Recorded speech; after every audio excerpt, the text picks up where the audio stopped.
Okay, good afternoon. Good to be out there again. We got 2 minutes in today. It was good to get a couple shots of that.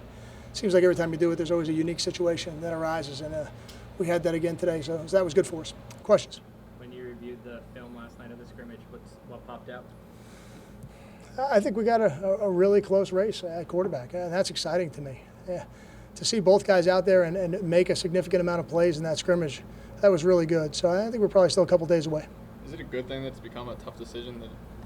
Yeah, I think it is. I think this is a really good situation we have right now, because ultimately, I don't know that I've been here a season where we haven't needed two quarterbacks. So whoever ultimately wins the job is going to have an opportunity to grow in the job, but there's no guarantee that's the guy who finishes the season either. You don't have to look any further than defending national champions to know that. You've talked about only choosing one, but is there any part of you that may want to rethink maybe playing two for the opener? I don't have a great desire to do that.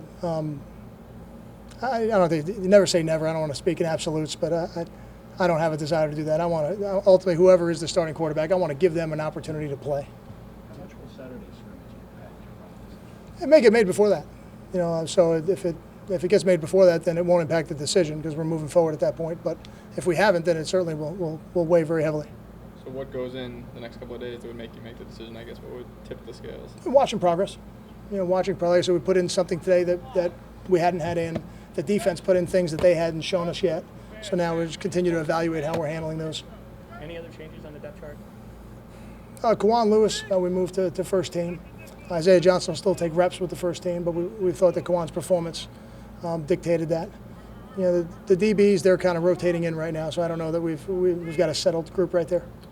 Speaking of the DBs, Trey Boggs, how did, I guess, last season's experience help him? Because he was still in and out of the lineup a little bit, and it says his training camp so far. Here's the biggest difference with Dre.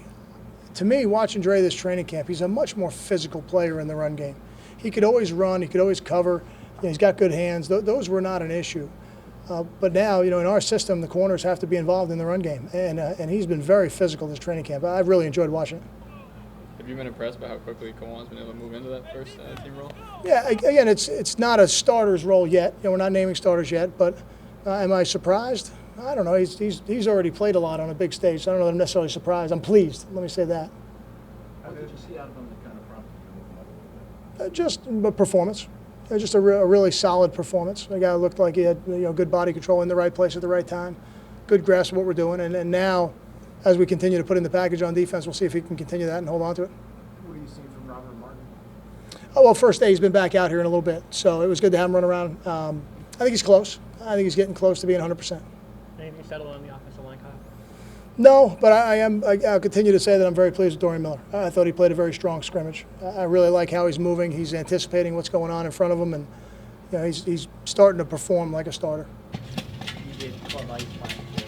You guys doing anything fun for the players tonight or this week at all? That's why we practice every day, Ryan. Fun for the players.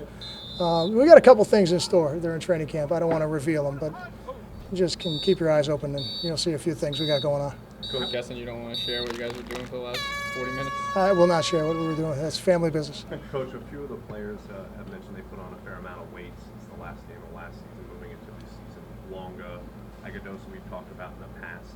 Is that just a matter of them maturing and growing into their bodies? Do you guys really focus on some guys getting a little bit bigger for this season? I think it's the natural maturation process of a football player. I remember, I wasn't here when Eric Foster got here, but I remember people talking about Eric Foster coming to our program as a 215, 220-pound linebacker.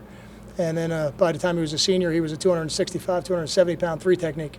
So I think it's the natural progression of a football player. Some bodies transform a little quicker than others. John Badicke's probably up 25 pounds since when he arrived in January. That's really exciting for us, and I know quite a few of the guys are. But is it something we focus on? We focus on it with every athlete in our program. We want every athlete in our program to be a bigger, stronger, more explosive version of what they came here as. Kyle, along those lines, how would you assess the conditioning of the team? I guess 9 days in. I'm pleased. What I like about it is that we've been challenged. We've had some really significantly high temperatures out there on the practice field for the scrimmage. All those things harden your football team as you start training camp, and I think that's been good for us. I don't really check the advance report to see how far. I'm 1 day at a time during training camp, so we'll see how long it lasts for us. But especially early in training camp, I think it's really good for your football team. Along the line of player weights, I mean, Lambert and Joseph, at least to the naked guy look like two totally different sized guys, but both playing the same nose tackle position. Do they play it differently? Is there a way that's played no matter what size you are? You have to play to a player's strength, that's for sure. Now, Sebastian is a nose guard, and Quanzell is playing there at a necessity at times. So I think Quanzell is probably more suited to be a defensive end on either side, whichever side he ends up playing. We're fortunate that Quanzell is so explosive that he can go in there when we need him to, but I think most of our nose guard bodies going forward will look like Sebastian, Kevin Wilkins. It'll be more like that. You feel like Federico bounced back a little bit toward the end of that? Kyle was hot today, 4 for 4. Last kick was a 50-yarder, got the team wings tonight. So the boys, they didn't seem very fired up about ice cream, so I had to go. I went with the wings to see if I get a little more excitement out of them. So I made sure Gilk know to get us some wings, so we'll be ready tonight. Coach, you had mentioned the heat.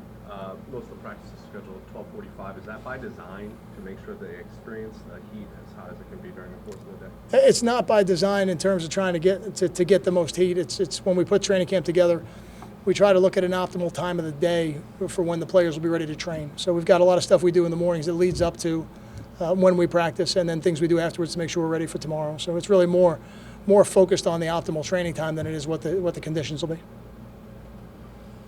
Thank you.